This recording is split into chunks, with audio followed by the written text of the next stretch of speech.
We already know who's going to be in the finals here, and this will go on tomorrow, I guess, in the championship bracket. We'll find out who's going to win that bracket. Actually, the winner bracket will be covered tonight. Oh, wow. So later on at 6 p.m., the winner bracket finals for Warcraft 3 will be on stage. So you'll get to see Lynn versus Soccer later. That'll be exciting. What's your prediction?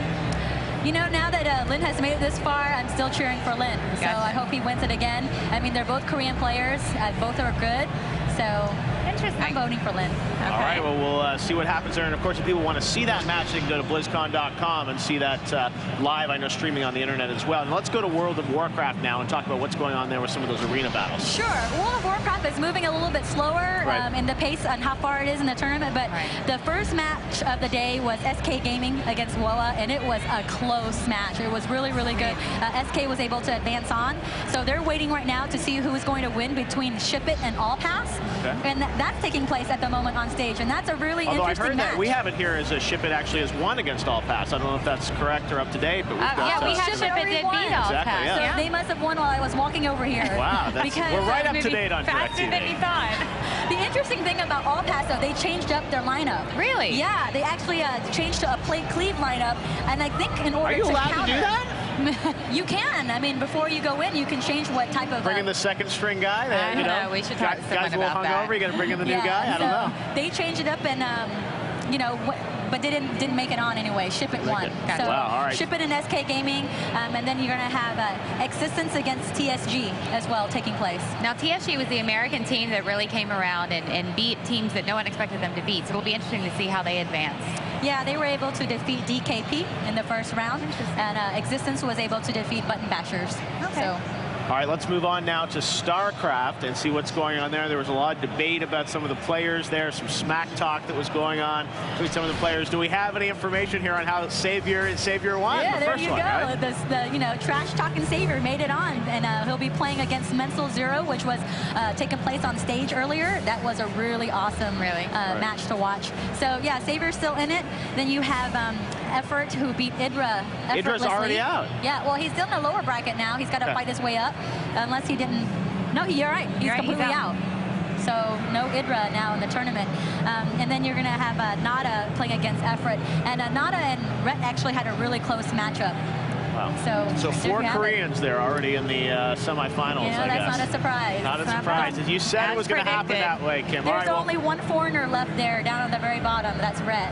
Amazing. All right. Well, if people want to see all that streaming action of the BlizzCon competitions in StarCraft, you can go right now to BlizzCon.com and watch that. And Kim, I'm sure you're going to be heading right on over there because there's more shoutcasting to do, right? Will you be shoutcasting the final match? I will be shoutcasting later the Warcraft 3 winner bracket finals where you'll have Lynn and Soccer. Awesome. Excellent. All right, and then tomorrow, I know there's $200,000 on the line, so tomorrow is when we'll really see the final championship matches, right? That is correct, and you'll see who gets to go home with a big fat check. All right, well, I guess we'll have to wait till tomorrow to see that, but I know that everyone here at BlizzCon's really excited to see who's going to win the World of Warcraft and StarCraft finals tomorrow. It's fun to be here. Excellent. All right, well, thank you so much, Kim. Now, speaking of tomorrow, one of the big things that's going to happen is the Level 80 Elite Tauren Chieftains is going to be on stage opening for Ozzy Osbourne. You're going to see that all live on DirecTV, but if you're not familiar with Level 80, which is the Blizzard in-house band, we have a little feature here to tell you all about the band put together by Samwise. Hey, Samwise Didier, lead singer of Level 80 Elite, Tauren Chieftain. I am the son of the wind and rain. Thunder beckons, I heed the call. Hey, I'm Chris Seed. I'm lead peon slave laborer or guitarist for Level 80. I'm Dave Berger, aka Bergerist, also guitarist in the band. Mike Morheim, our bass player, is apparently too busy to be at important band interviews. And our drummer, Alan DeBeery, he's a drummer. Who knows? Drummers. Inspirations for Level 80, it varies depending on the member, but for me, a lot of melodic death metal stuff. Sorry. Whoa. And for me, it's classic metal, Iron Maiden, Judas Priest, Black Sabbath. All right. I'm a little bit more into the more serious bands like Spinal Tap, Tenacious D, Bad News. You know, really big, impressive metal bands. They look like a bunch of game developers pretending to be rock stars. I agree. I concur with that. Some of them do. Some of them look like real rock stars. We usually find ourselves practicing couple weeks before the show starts.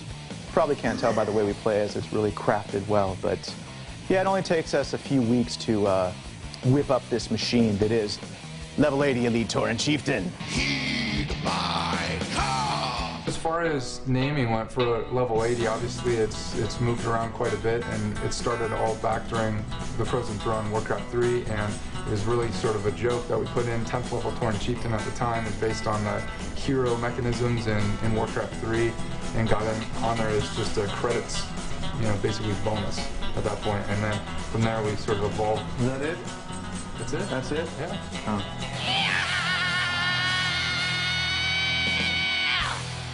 We do have a new song we're working on, and this one actually includes a little bit more Alliance and Horde unity. That's all I'm going to say. I don't want to give away the surprise, because if we do, then people may not show up to the concert, and that would look pretty bad. Do it in the darkness. It's tough dealing with this newfound stardom that we have. I mean, I don't know about you guys. It hasn't really affected me that much. I'm used to it at this point. I mean, we know that we carry BlizzCon. I mean, we've kind of stepped up to that and acknowledged it, and I mean, that's why we're required it. Yeah, we're thinking about calling it Level 80 Elite Tauren ChiefCon next year, just because it's more fitting for the venue. That's what people are there to see. Warcraft, StarCraft, Diablo, come on. Make some noise, BlizzCon. We're Level 80 Elite Tauren Chieftain! Stay tuned for more BlizzCon. For the Horde! Good night. And now joining us live here at BlizzCon is Samwise himself. You're still rocking the sunglasses up there, just like in the interview. It's very bright in here, You gotta hold the hair back. Such a rock star. So tomorrow night you guys are going to be on stage opening for Ozzy Osbourne. Now in the package you mentioned that you guys were working on a new song, but Mike was here earlier saying we're not going to hear the new song tomorrow night. What's up with this? We actually had a new song, and we were practicing it. It was coming out good, but I think I would much rather hear more Ozzy than more me. I mean, we talked does not happen. It's Ozzy. Come on, man. We talked to Mike yesterday, and we asked him how he felt that he was closing for, or that he was opening for Ozzy, and he said that actually Ozzy was closing for you guys, and Ozzy should be very excited that he has the opportunity. We've said that in the past with VGL and Offspring, but I have declined to say that for the Ozman. The Ozman will be here. He rehearsed yesterday, and of course we'll be showing that live on DirecTV. This is actually some exclusive footage you're only going to see on DirecTV of Ozzy rehearsing yesterday for his performance. It'll be happening tomorrow night live on DirecTV here, and he really rocked the house with his entire band. It was quite the performance. You guys will see that live in high definition, uninterrupted, commercial-free on DirecTV, also on the internet stream. And of course, with Level 80 as the opening act for Ozzy Osbourne tomorrow. That's pretty exciting. Crazy. That's crazy. Samwise, tell us, when you're not the lead singer of the Blizzard rock band, what are you working on these days at Blizzard? Working hard on StarCraft 2. Okay. Right. We just have been crunching, it seems, for years now, it seems. Yeah. Working a lot now on the single-player campaign. Working a lot on polishing the Zerg race, so now they're all equally slimy and grotesque. Oh, perfect. And hitting up a lot of the single-player backgrounds now. Okay. Yeah. Now we were able to actually play what's on the show floor today, but for everyone out there watching it who isn't able to play, what are you displaying on the floor? The single-player campaign. How many missions?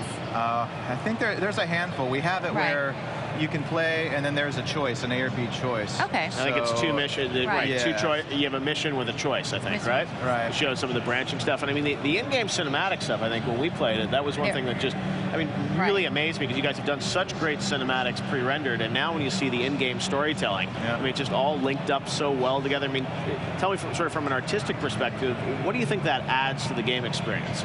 It just makes it more immersive. We're working with our cinematics team. They're doing all of our in-game cinematics, and it's just really helped up the quality that we have in our in-game now. It's really easy to tell a story, and we have these awesome cinematics really tying everything together. Excellent. Well, we'll look forward to that in 2010. Absolutely. I mean, is the story set for the first release? Are you still tweaking the story? Where are you with that? Oh, yeah. There's constant revisions and everything. The bulk of it's down, but we're still trying to make the best story we can possible, so we're tightening things here, possibly rewriting a whole section there. So it's very it's very fluid, but we have the basic idea down. Right. But every week something will come up, a new idea, or someone will say, I'm not really feeling this, or someone saying this part's better, let's make more of this. So we're just continually going over it and trying to make it the best story we've ever done. In terms of the single-player campaign, which is what you guys are showcasing here, what is the thing that you're most geeked out about that being able to do in this game that you weren't able to do, obviously, 10 years ago? What's the thing? I'm sorry. That you were most excited about being able to do in StarCraft 2 and telling the story in the single-player campaign? Just really getting into the characters a bit more. I mean, in the first StarCraft, the original StarCraft as we call it, right. Basically your interaction between characters were little TV monitors that the faces would get mad and talk to each other. Now you can actually click on characters and converse with them. You can click on them and get more information, and you really get to know these characters. You're going to learn more about Jim Raynor, right. about, you know, his kind of friend Tychus Finley, you know, Kerrigan, all these characters that you saw before, with the exception of Tychus, he's new. Yeah, that's true. You really get to know them more as what their character is, who they are, what type of person they are. Excellent. Now, we've got some Twitter questions for you as well, Samwise. Something new we're doing on BlizzCon this year. So let's go to the Twitter. This question comes from Too Much Aggro, and he says, hey, Samwise, where did the idea come from to create the Elite Tauren Chieftains? It basically just started as a goof. We did the music for the ending credits in Warcraft 3, and at that time it was, what was it? 10th level Tauren Chieftain. Right. That was the highest you could be in War 3. I couldn't remember if it was 10th level or level 10. 10th level Tauren Chieftain. When WoW came out, then we upped it to level 60 Tauren Chieftain, but that wasn't as cool. We had to put Elite, right? Because we had to be one step higher. So we still have to see, kind of up our name every time we, now level there's an 85? expansion. Let's go. Where's level 85? You'll have to come to the show. We have an answer for that. There might be an announcement at the show? There's an announcement at the show. Exclusive announcement. Big level 80 announcement maybe tomorrow level night. up. You level up with Ozzy. We have something planned for that, yes. Okay, good. All right. Well, we look forward to hearing what that is all about. We got another Twitter question for you here. This is from Evil Linux, and he says, what is your favorite StarCraft race? To play, I have currently been enjoying the Protoss a lot. What I like the best is the Terran. Okay. Just because they're just down and dirty, and everything about them is very, I don't know, heavy metal. So, but it's hard to say. We've been working on the Zerg the past couple, it's been more than a couple of months. Zerg are pretty awesome too. It's hard to say because each of them, they're so unique from each other. They each have their own things that are appealing about them. I've been playing a lot of Protoss. Terran is probably my favorite, but it's hard to say with the Zerg now. They're getting pretty bad. Your animations are pretty amazing. Now, another question that I had for you was, you mentioned last year, one of the big surprises last year was that Blizzard was breaking StarCraft and StarCraft 2 into sort of 3 separate campaigns. Yeah. So you're obviously still working on the first one, Wings of Liberty, but tell me a bit about the second and the third game. Where are you guys at in terms of, working on those conceptually? And, it seems like it's going to be a multi-year sort of arc here to go through all 3 of these games. Yeah. We're still kind of deciding what we want to do. We have basic story ideas and basic story arcs that we want. But I think it's a little bit better that we don't get anything too solid right now, because 6 months from now, we're going to want to change it, and then we'd have to redo everything. Right now, focus on this game. We're focusing on the Wings of Liberty, and, we have a lot of stuff we still want to do with this game before we even move on. Right. If they say, hey, you have an extra week before we have to work on this, we'll take that week and be polishing something that we thought was substandard. Now, how much time, I know you've talked about this before, but how much time do you guys want to plan after beta testing finally closes to be able to make adjustments based on feedback?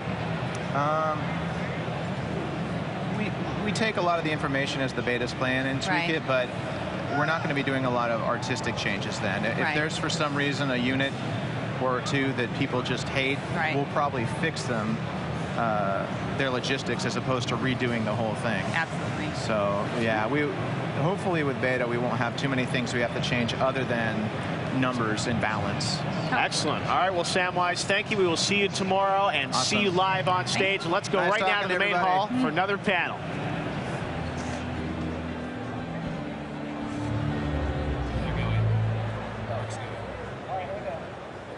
Welcome to class, items, and professions panel.